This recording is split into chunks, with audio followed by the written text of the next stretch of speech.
This review was made possible by contributions from viewers like you.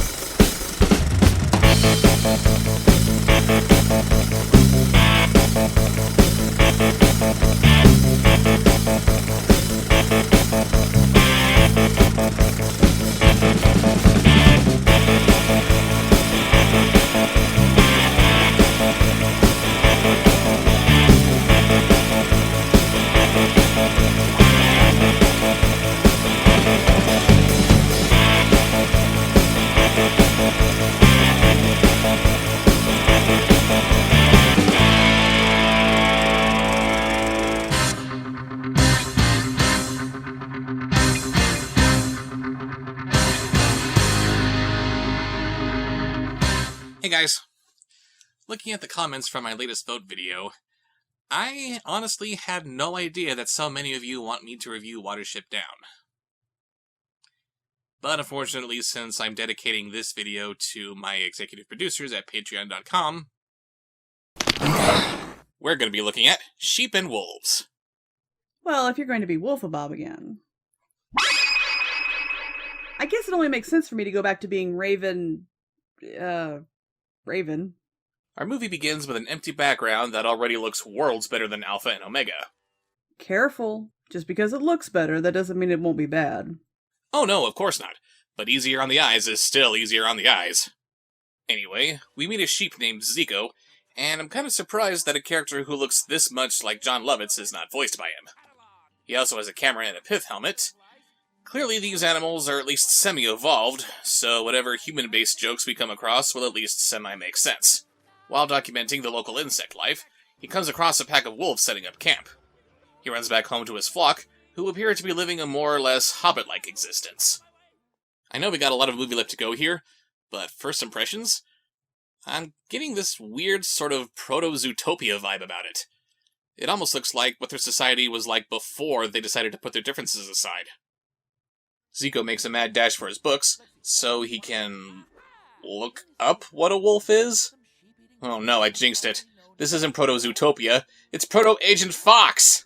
You're a long-tailed rabbit. Long-tailed rabbit? Long-tailed rabbit? Gray, that wolf that Zico ran into earlier, and who's voiced by Tom Felton, tells the pack of how there's an entire village of sheep ripe for the picking. But their leader, Magra, voiced by Jim Cummings doing a really good Jeremy Irons impersonation, reiterates the point that we do not hunt for sport, Gray. We catch only what we need to survive. I'm not sure that Gray was implying hunting for sport exactly, but whatever. Listen up, Pack. This is our new home. This is where we'll live long and prosper. That reference seems illogical. Hey, I'm the Trekkie. I should get that joke. Before they can get settled and establish a new status quo, Magra announces his retirement, and the time has come for a new pack leader. The law of our ancestors provides that the strongest member of the pack must prove his right to lead by vanquishing his rivals. Any contenders? Still makes more sense than the arbitrary Alpha and Omega caste system. So we're just going to spend this whole review comparing it to Alpha and Omega, huh? I'm just saying what everybody else is thinking. These comparisons are really unavoidable. Me. Nah, I don't need the hassle. No, I wasn't really going to. I'm not much of a leader, am I? Well, are you going to let Rag-Ear lead you without so much as a fight? Me? Let's raise the stakes. I say the fight should be to the death. What do you mean, to the death? How about we have a dance-off instead? There, see? Our main character just challenged our villain Rag-Ear to a friggin' dance-off. Go home, Humphrey. You're in the wrong franchise. When did this movie come out again? 2017? And Guardians of the Galaxy? 2014. Yeah, I'm calling ripoff. Dance off, bro! Speaking of ripoffs, there's musical comedy Wolf. Zico, meanwhile, is trying to sufficiently cry wolf, but nobody's listening to him because I guess these sheep just forgot about what wolves are? Oh, we've been attacked by wolves! And random Darth Vader reference. Because that's appropriate in this setting. You think this is funny, huh? Well, let's see you laugh at this! I'm not laughing. I'm not recoiling in fear. I'm just kinda confused. Why are you so afraid of a wolf that clearly has flat teeth? We then meet Bianca, the finest piece of wolf tail in the pack, who is Gray's girlfriend because... I honestly don't know. She's hoping he'll eventually grow out of this light-hearted, joking phase that he's going through and be a real wolf. He's not especially better looking than the other wolves in the pack. Like so many other ladies who have appeared in my reviews, I am pretty sure that she's just here for people to fap to. Meanwhile, back at the sheep village... Oh, look! That one looks like a fish! With huge, sharp teeth. So they don't know what wolves are, but they do know what fish are? Regir and his cronies start chasing these lambs, despite Magra telling them no. Magra said we couldn't hunt yet. Magra's an old sap. Soon I'll do away with these whippy laws. You still have to beat Gray first. Gray was gonna challenge him to a dance-off. I think he's got this. Unfortunately, Regir's hunting is botched by Gray. He catches Shia LaBeouf himself, and just lets him go? He's a vegetarian. Putting money on it now. Oh, you had better not, movie! I mean, come on! He couldn't even explain their little rule of hunting just for survival? Maybe adding the point that they'd rather hunt full-grown sheep who'd make a better meal? He's just letting him go because he's a nice guy? Nigel from Finding Nemo is eager to lend a wing to our little lost protagonist, but at least he acknowledged that pelicans do in fact eat fish! Anyway, Shia and his friend run back to the village, safe and sound. The village wherein the sheep have invented buildings, they know how to forge metal, and they've discovered baking. Clearly these sheep are the superior species. If they don't know what wolves are, it can only be because their ancestors should have wiped them out centuries ago. Later that night, Bianca is expecting Gray to propose to her, for some reason, but instead he takes the opportunity to try to humiliate Regir.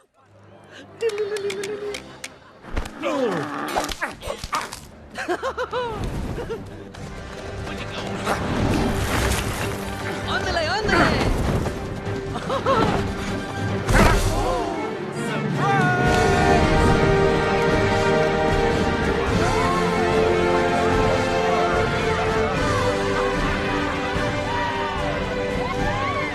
I don't get it. Is this Gray's way of proposing to Bianca? My turn to be funny. What do you know about jokes? Since when were jokes the primary leadership criteria? Why are these guys cheering for this clown? Yes, humor can be a powerful thing. I'll be the first to attest to that. Hell, I even made a case for Humphrey about how important it can be to bring a little levity into the pack. But if I'm a wolf, I'd want to be led by someone who's going to ensure my survival. I'm sorry, but I'm getting a lot more of that from this hunting enthusiast than I am a practical joker. Raise your paw if you want a strong, smart, and experienced leader. And who'd like to live in a happy, friendly pack where no one bullies anyone? You guys are predators! The whole reason we have that alpha and omega fallacy in the first place is because of wolves establishing a pecking order. That's not bullying, that's just wolves being wolves. You don't know what bullying is. So Bianca walks out on Gray. I know, shocker. And I know we're supposed to be sad to see her go, but hey, I love to watch her leave. Hey. That's the wolf talking. Mm-hmm. The easily distracted Gray then heads over to a party being thrown by a passing Romani caravan. He wants to change for Bianca, so is intrigued upon hearing that this might be able to happen with a little mystical intervention with Gypsy Mammy. Sounds like a 2-for-1 racist special. Honestly, though, I don't think it's entirely fair to get on this movie's case for using the word gypsy. Oh, I didn't know that was a slur until like a year after this movie came out. But, Mammy? Really? If any future movies want to make Romani out of rabbits, how about Banami? Can you really perform magic feats? Oh my god, this guy has no idea that he's scary. Does he even know he's a predator? Never mind. We are going to need a little something here. Bravery potion. Oh, thanks, but I don't really need any more bravery. What? No, this is for me. Come here, Wolfie boy. Here, take this. It'll bring you luck. Horseshoes? Have the sheep and rabbits and gerbils and things subjugated horses as work animals? And the horseshoes aren't nailed above a doorway. How are they supposed to grant luck on anyone if no one can walk beneath them? Memmy here rifles through a bunch of curiously human artifacts to guess what Gray's looking for, including... Down, boy. Get in there, Sydney. Oh my god! She has a human skeleton in her closet! Okay, that's it. Now we know what world this is. It's post-apocalyptic Earth, and the sheep and rabbits have taken over the world. They didn't invent this stuff. This is all that remains of ancient human society! You maniacs! You blew it up! Damn you! God damn you all to hell! And on top of that, she has the jar of eyeballs from Spooky Buddies. This is a flat-out horror movie. Because of the whole genocide and pickled eyeballs thing? No, because of its connection to the air-stated Butterverse! So yeah, this movie is clearly happening in a post-human Earth, and the sheep have embraced technology, while the wolves are still in a more primal state. Oh my god, Assistant Mayor Bellwether was right! Memmy gives Gray a magic potion that's supposed to change him, and he just chugs the whole thing down without asking any specifics about what that would mean. Our hero is an idiot. Have I changed? Am I lovable now? Oh, you bet. What about Bianca? Oh, she'll go wild. Thanks, Mammy. I owe you one. Whatever you say. Bianca! So, Baron, it might be time we pack it up and move on. All right, then. The open road is a gypsy's lord. No! That's racist! A ding! Before Gray can excitedly tell Bianca about his life-changing transformation that he knows nothing about, he turns into a ram. To this movie's credit, this is some really good character design. Gray was very clearly a wolf before, and he's very clearly a sheep now, but he's very clearly the same character somehow. That's a difficult balance to pull off, and this movie does it. He runs into Regir, they tussle, then they start riding a log down the hillside. Now more than ever before... Physics! Physics! Physics! He crashes and is taken in by Lyra, the sister of that little Shia kid.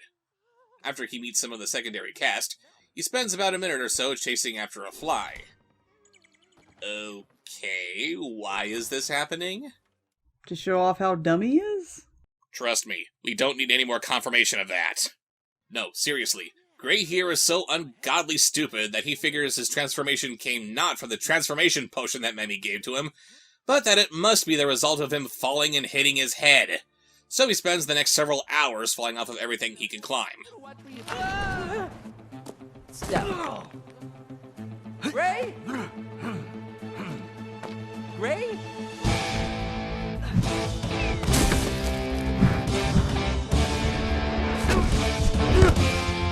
It's the fall of the loser, it's the spill of the dumb. He's a detriment to his own survival. To his endless stupidity, this wolf will succumb. And we're all of us watching the fall of the loser. After falling on his head for the gazillionth time, Gray finally thinks that maybe Gypsy Mammy might have had something to do with his situation, so he runs off to find her. But they've already skipped town, and it never occurs to him to even try to track them down using his superior hunting skills. No, I don't care that he's a sheep and his senses of smell and hearing are probably duller than when he was a wolf, thus hindering his tracking abilities. He should have at least tried to track the bunnies down, if only so we can get a gag about how he can't track them like he would normally be able to. So, yeah, he's sad because he can't find Mammy! Bianca is sad because the script demands her to be so, and Zach Galifianakis' sheep is sad because his refrigerator's empty. Because of course the sheep have electricity.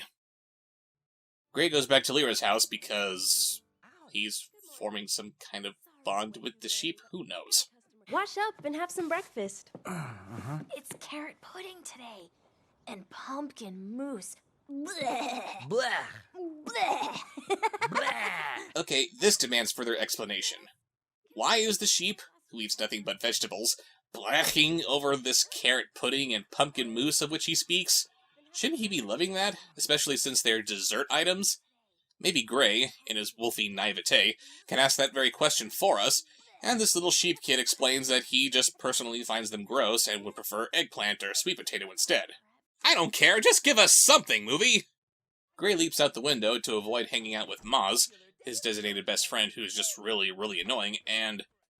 oh my god! The sheep create art that's an open mockery of human civilization. What happened in our final years that made the sheep so... oh, yeah. Right. And look, they have a big bowl of night howlers sitting out for anyone to enjoy. No question about if a sheep can go savage. The evidence is pretty f***ing clear. Oh. What are you doing? You're a wolf. You don't eat grass. But it tastes so good. No, it's disgusting. You're a carnivore. You love meat. No, you don't love meat, because a wolf who loves meat is just a bully, right? You know, it occurs to me, why do we have a pacifist like Gray turning into a sheep? In the trailer, it sounds like he's your stereotypical alpha douchebag who has to be taken down a peg. Being a wolf is awesome. Think about it. Everyone's scared of you. You can do whatever you want and not give a hoot. And that's exactly how I roll. That's me, Gray. And I'm just living the dream without a problem in the world. So then the movie throws him for a loop by turning him into a sheep, forcing him to eat a big, heaping slice of humble pie. But since he was already against violence, or really any kind of aggression to begin with, this character turn is meaningless. He's not some headstrong dick who needs to learn a lesson. He's an outsider loser being turned into an outsider loser. Where is this going? He stumbles across the caravan just by accident, and like an idiot, he downs all of Mammy's potions at once.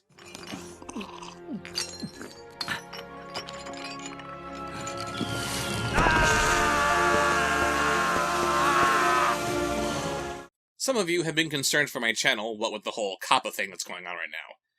I would like to reiterate my point that I'm going to be perfectly fine, because in spite of my reviewing kids' movies, I'm not really meant for kids. Case in point, Must Be a Bob Show!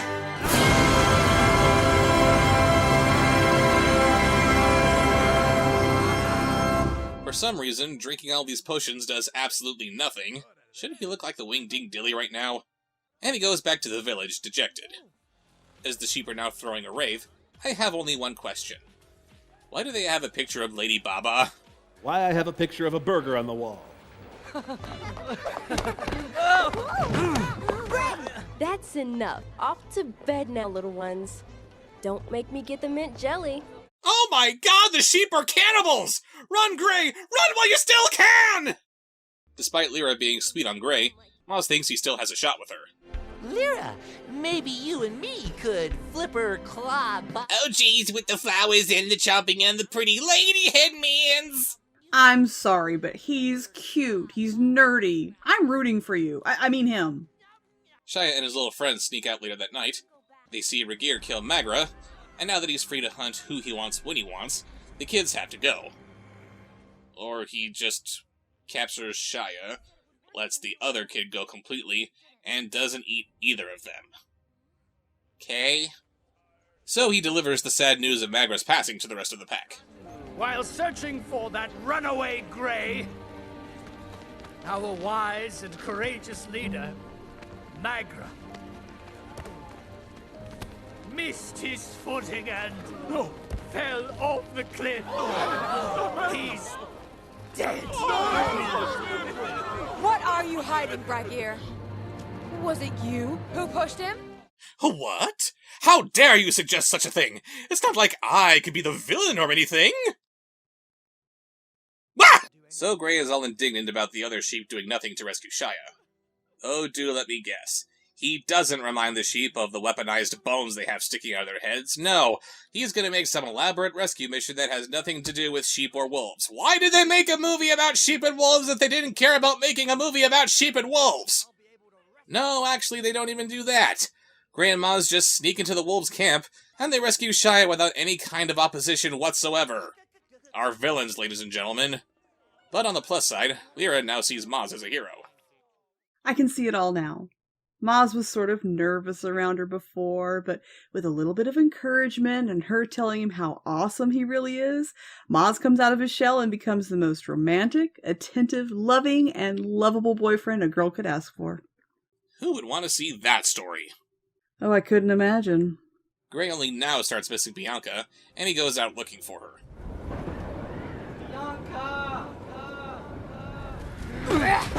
How do you know my name? It's me, Gray. It's me. Gray? It's impossible. I'll tell you what's impossible. This cheap, rushed rehash of The Lion King. He explains the situation to Bianca, and this is her reaction. Things are awful, Gray. Raggear's the leader of the pack now. He's terrible. Oh yeah, that's really terrible. So sorry to hear. I'm a fucking sheep! Act like it's kind of important! She's the stereotypical pretty girl, completely self-absorbed in her own problems. Now I can see why Gray's hot for her. Indeed, just like with Prince Derek and Odette. What else is there? Bianca blames Gray for what happened to Magra, because drama, and Ragier is told of what happened to his hostage. It was... What are you mumbling? What is he mumbling? He was just trying to say that it was Gray. Ugh, such wasted potential with these two wolves. This one's funny because he stutters, and this one's funny because he's fat. It wouldn't take a whole lot of effort to make these guys like Mr. Pickles and Mr. Trout from the Box Trolls. You ever wonder what they're thinking about, Mr. Trout? I imagine they're evaluating their life choices. Here come the exterminators! Don't that sound like we're the villains? I think we're all saying the same thing here. I don't think we are. Bah! There was no Gray. Only rats. Dumb, useless creatures! Today they take away our prey. Tomorrow, will they kill us in our sleep? Look what they did to our brothers! What do? Give them a couple of owies? This isn't exactly the lead-up to Savages here. Zico, meanwhile, has been trailing Gray all throughout the movie, and finally realizes where he's seen that mug before. You cannot trust him! He's a fox in Bunny's clothing! What?! You literally have a literal wolf in literal sheep's clothing, and you... That's too stupid for words! The stupidity continues as Gray does absolutely nothing to defend himself, and instead just rails on everybody. What? Like I want to stay here for one more minute? Useless, dumb creatures. You big downer, stalking around, scribbling things in your stupid notebook. Have you ever noticed, Zico, that nobody actually likes you? And what does Ike do for the flock? He makes sure all the best food gets eaten. Oh, there's some. Can't let that go to waste. Can you even fit through the door? Hey, that's enough. Stop it. Or what? You'll go hide under the covers? Head of the flock. He trembles at every superstition. Oh, me hangnail pointed south. I can't lead you, folks. It's a bad old man. Well... Then Mr. Loose Lips here just drones on and on with no end in sight. Blah, blah, blah, day in and day out. Except when it counts, like telling Lyra how he feels. Then it's all pistachio cartwheel for the thuckatash. And as for you, I don't know you, but I'm sure you're a jerk. Hey, I've only been here a few minutes. What's going on? I've had it. Gray, wait! Why are you doing this? Because this is the point of the story where there's supposed to be a big misunderstanding between the hero and the rest of the cast, but we couldn't figure out how to get there, so... He wanders off into cliched plot points unknown, where there are pig-faced bats, random giraffes, and hybrids of landstriders and elephants? Because why not? Gypsy Mammy finds him after he passes out, and she tells him how he might be able to reverse the transformation. Why didn't she tell him this before? There is something we can do. Do! You said that twice. No, what you do is dew. Magic dew. It falls once a year in the glade under the red pine tree, and tomorrow morning is that very day. Thank you for that explanation. I was afraid that he was going to have to shit the potion out. She also says that the other wolves are about to wage war on the sheep, because of course she'd know that. So Gray doesn't have a lot of time before he can turn into a wolf again, and he rushes back to the sheep village to try to warn them. Zico, let go! The village is in danger! You let go! You're a spy and a traitor! What's going on here? The wolves are out on a hunt! And how do you know exactly, smart guy? Because he's a spy, you idiot! Well, since I'm a spy, I probably would, right? Thank you! They prepare for battle with the wolves, and all I can think is why they didn't ever try doing this before now. They're clearly a technologically advanced society, so why don't they ever act like it?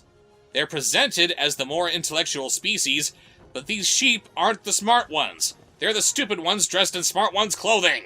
And yes, it's generally a good idea to try to stay away from the sharp, pointy things protruding from the wolves' faces, but your main strategy is to kick the wolves in the butt? I can't wait for these sheep to invent trains so they can ride your dumbass out of town on a rail.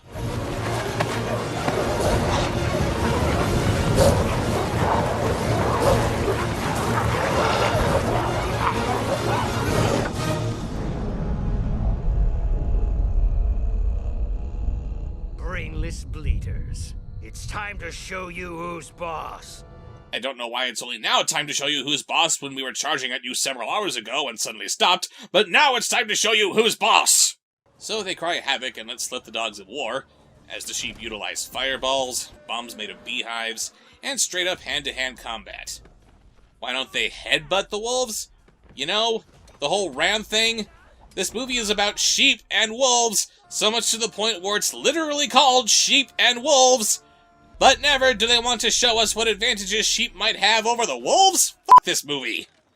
It eventually comes down to the duel between Gray and Regier that the movie's been building up to. Bianca shows up with Mame and gives Gray that dew that he needed. Some antidote that Mame remembers she always had on her? I don't know. But it doesn't work, and it looks like he's mutton chops.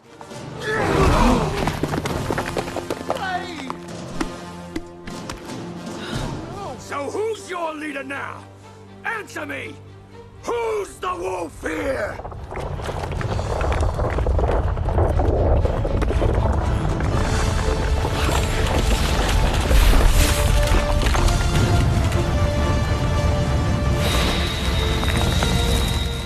Well, crap. There it is. There's Wolf Jesus. It now kinda makes sense that wolves in Jasper might celebrate Christmas. Son of a bitch. I'm the wolf, Ragier! I am the wolf! I have the power! Do do do do do do do do do do do. So yeah, he's a wolf again, having learned nothing during his time as a sheep. Just you wait! You'll regret it! I'd call that a forfeit. Yeah? Da, da, da, da, da. You call that a forfeit? I call it anticlimactic. Are you so used to failure that you have no idea what victory is? Now that Regier is gone, Gray finally proposes to Bianca, since being a sheep helped him grow up somehow. The bouquet is thrown to Zico and some random you instead of Maz and Lyra. How very nice. And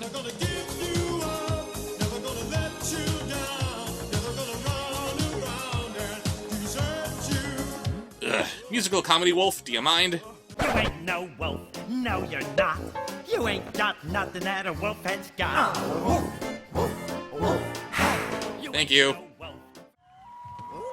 See? It all worked out just as I predicted it would, down to the last uncanny detail. But how did you manage to get Bianca that magic dew so quickly? Magic what? Oh, that was just some old water from Crystal Lake. Crystal Lake? Is Jason Voorhees lurking around in the forest somewhere? As the credits roll, you see that this bland, boring bit of nothing had 8 screenwriters attached to it. And one of them's named Sugar. Guess he didn't want his name associated with this mess. So that was Sheep and Wolves, and it's bad. This is hardly the worst movie I've ever seen, but it's especially disappointing because the seed of something good is here. It wants to tell the story of a character who has to grow up and gain a sense of responsibility in his life, and bring peace to 2 warring peoples, but it's just going through the motions without any kind of direction of how to get there. It's not funny, the characters are kind of flat, Gray in particular is just annoying, and the world building is all kinds of confusing and terrifying. On the other hand, the animation is very nicely done, the character design is appealing, and the voice acting is pretty top-notch. If I have to watch a bad movie, at least give me one that isn't offensive to the senses. As I've said, there are much, much worse movies out there, many of which we've already seen on this show. We'll be looking at another bad movie next week, when I present to you my 300th review.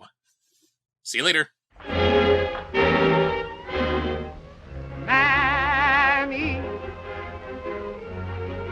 Mammy, the sun shines east, the sun shines west, but I know where the sun shines best. Mammy, Mammy, my heartstrings are tangled around Alabama. I'm a-comin'.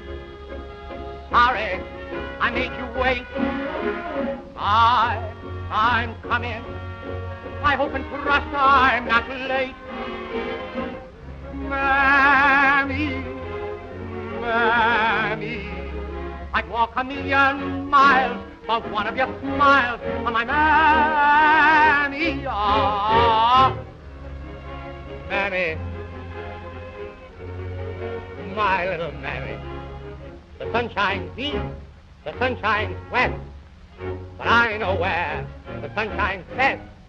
It's on my Mammy I'm talking about, nobody else's. My little Mammy, my heartstrings are tangled around Alabama. Mammy, I'm coming. I hope I didn't make you wait. Mammy, I'm coming. Oh, God, I hope I'm not late. Mammy, don't you know me? It's a little baby. I'd walk 1,000,000 miles for one of your smiles. Oh, my Mammy.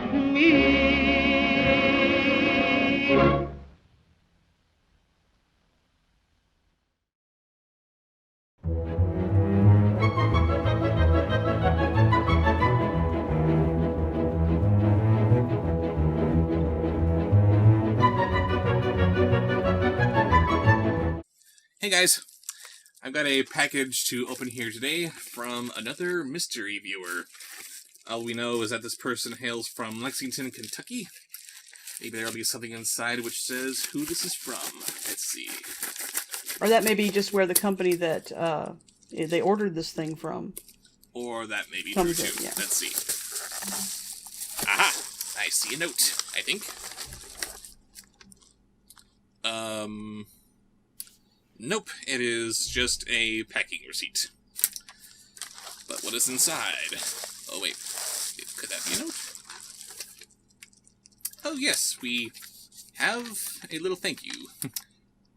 Hi Bob Show, happy belated birthday. I hope you enjoy it. Jack Sullivan. Oh, Jack Sullivan. Thank you very much, Jack. And thank you for the extra belated birthday present, which we're sorry he's not opening before now. Glad you. It was almost for your next birthday. Yes. From Doug Tenaple, creator of Earthworm Jim, we have Iron West. There is something very, very strange about Doug Tenaple's brain, and that's a good thing for anyone holding this book in their hands. Seriously. Go ahead, open it up, flip through it a little bit. You'll see some things that might not make sense at first. Robots in the Old West, Bigfoot, a giant train monster. But rest assured, once you actually dig into this enormously pleasurable read, what you're going to find is that all these seemingly incongruous things add up to a story that manages to work as a genuine, no-apologies Western in the great tradition of classic Hollywood. but which also works as something else. Something more sophisticated. Bending genre is a game that everyone seems determined to play these days, but it's not easy. Do it wrong, and you end up with a cynical cash grab, a demographically targeted Frankenstein monster that pleases no one. Do it right, though, and you get Iron West, a book that is as innocent and enjoyable as an afternoon spent as kids playing cowboys and Injuns.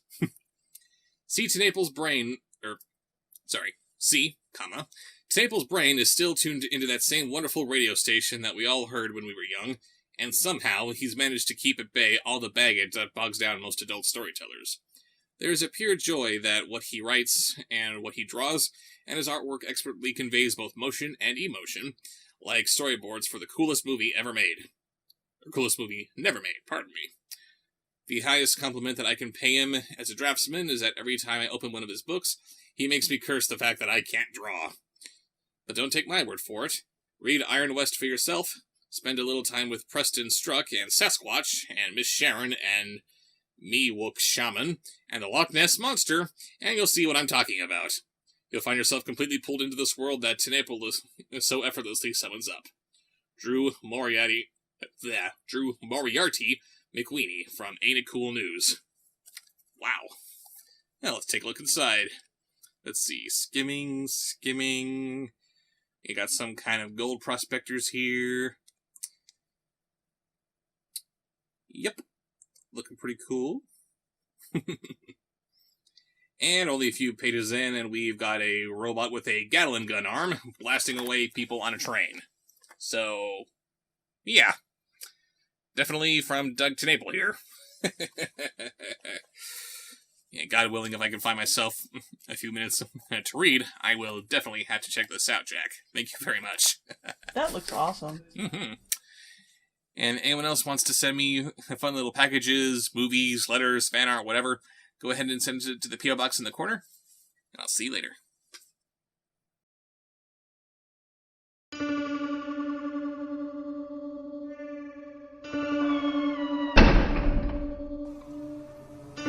Subscribe, like, follow, comment, share, watch more.